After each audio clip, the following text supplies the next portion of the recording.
We're inside the capital city of terrorist sect ISIS, Raqqa in northern Syria.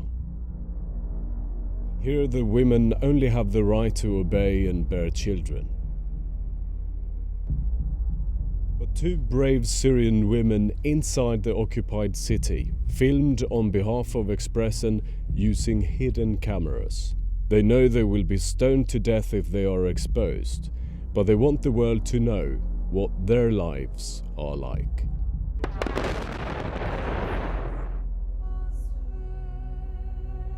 Omran and Mohammed, two veiled women, move about the city, covered up and protected by their niqabs.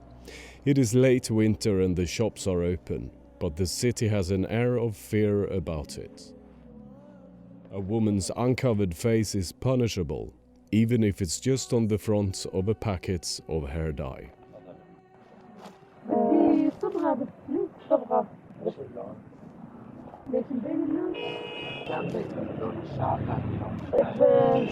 ليش مشخبط عليها؟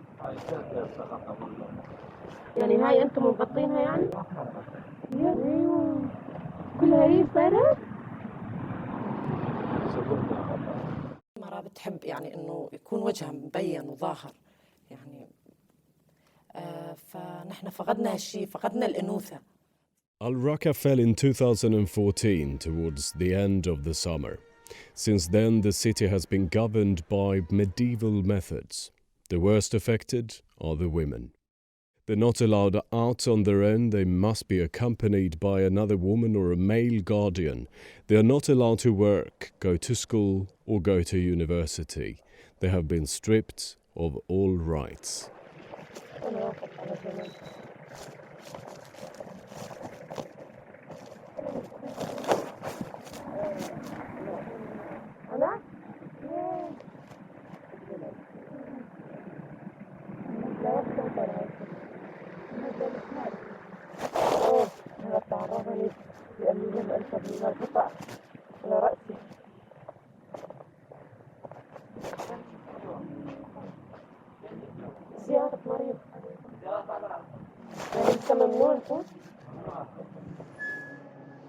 In the taxi, an anthem is playing on the radio.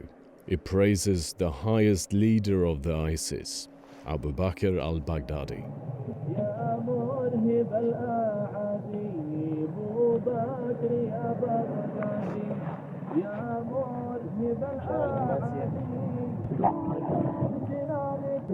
من عند الساعة.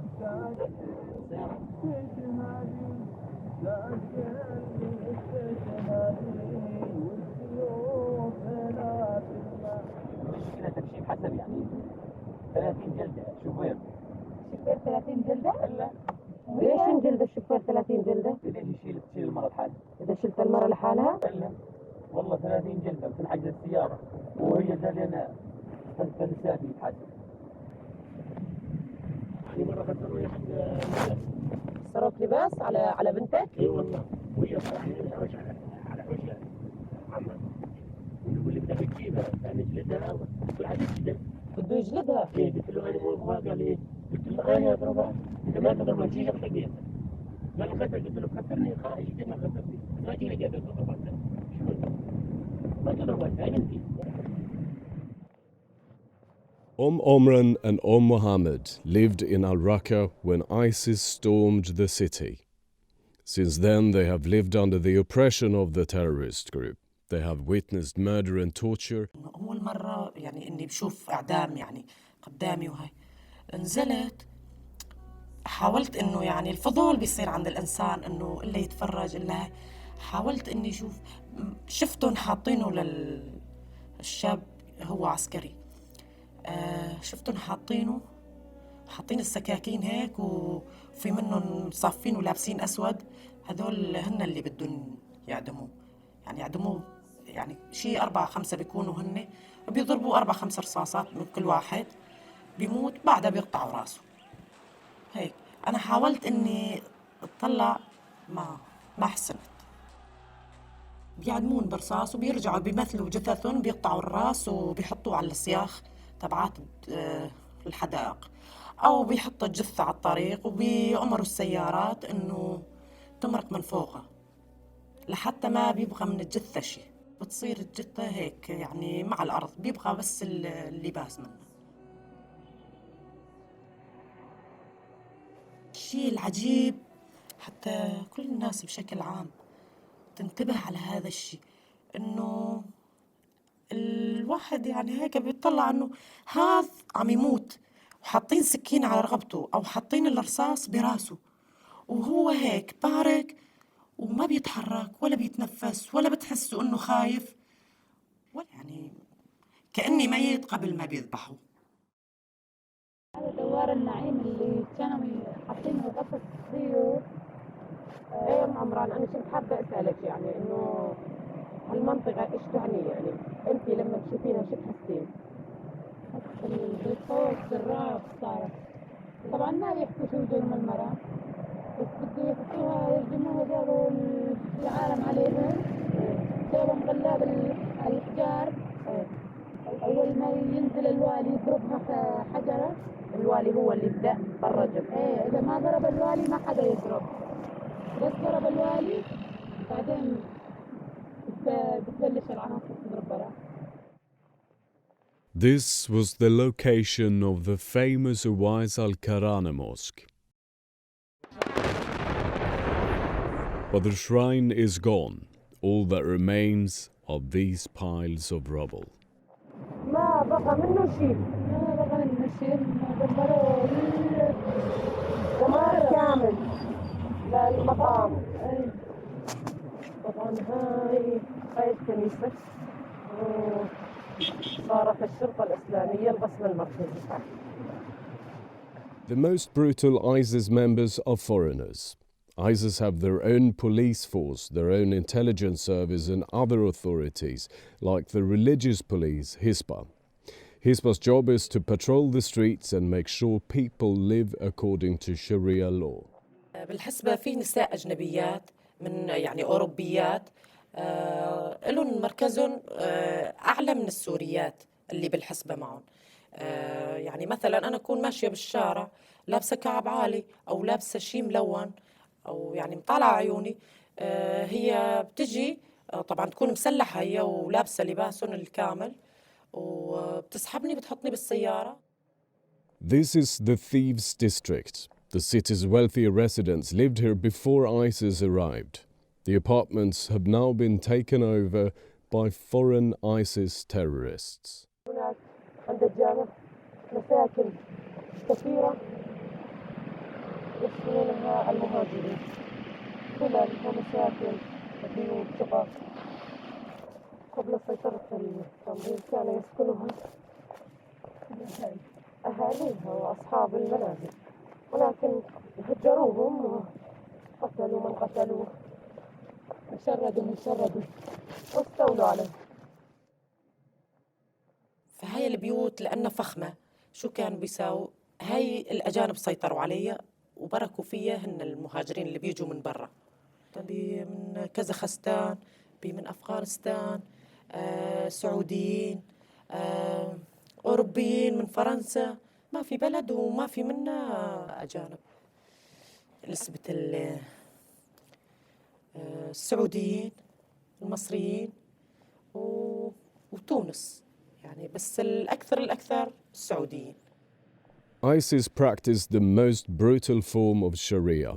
They crucify people, take their enemies' women as sex slaves, punish men and women by flogging them on the streets and in public squares, and they behead their prisoners. مرة رموا شاب قال إنه لوطي، هذا الشاب أخذوه عملوا له دورة شرعية و15 يوم وحفظوه جزء من القرآن، أو بعده أخذوه وقالوا يعني للعالم إنه هذا تهمته إنه لوطي وراح نقيم عليه الحد، فحطوه على السطح. حتى يعني إنه وقت إجت العالم التمت صاحوا هن كلمة، قالوا إنه ما حدا يكبر ولا حدا بيصور لأنه هو مسلم. Omran and Mohammed have dreamt of fleeing for a long time, but they had to stay to save a pregnant friend from certain death. Extramarital relations are punishable by stoning. لأنه السبب الأول إنه ما فيها تكفي الحمل. رح يسألوها مثلا لما نتولد مين أبوه لهالطفل، شو رح تقول لهم؟ فأكيد رح يرجموها. والسبب الثاني ما في حدا يعني يجهض لها، يعني أطباء أو هيك شيء ما في حدا بيجهض لها، لهيك اضطرينا إنه نأمن لها دواء لحتى تجهض الطفل. But ISIS is now weaker than before. Several thousand members, maybe as many as 20,000, have been killed in combat. In a short space of time, the terror organization has lost more than 30% of the area it controlled a year ago. Now ISIS members are fleeing the battlefield using fake identity documents.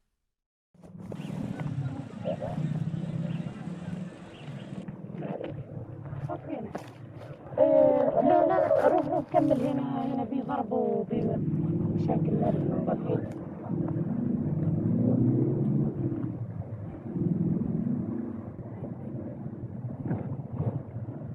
لسه لماذا العالم هنا كلها مثل آخر فترة اشتد الضرب وكثف الطيران، يعني الضرب زيادة على المحافظة وعلى المقرات. فالأجانب كلهم كانوا عم يعملوا حواجز طيارة. وشو بيساووا؟ بياخذوا الهواية من المدنية بيصادروها. ليش بيصادروها؟ بيصادروها ليهربوا فيها لبرات تركيا. It's been 2 years since ISIS occupied Al-Raqqa. Mohammed and Omran say that it feels like the terrorists have deprived them of life itself. اشتاق لأنه اشلح النقاب وهالسواد اللي علينا ونلبس مثل ما كنا نلبس ونمشي بالشوارع بدون خوف، بدون ما نشوف منظر السلاح ومنظر الأجانب اللي تغونن وشكلهم بيرعب. يعني بمشي براحتي، بشتري اللي بدي إياه، بمشي لحالي يعني بحريتي، مو لازم يكون في محرم معي كأني مرافق إلي أو مراقب علي. ما في شيء بحريتك.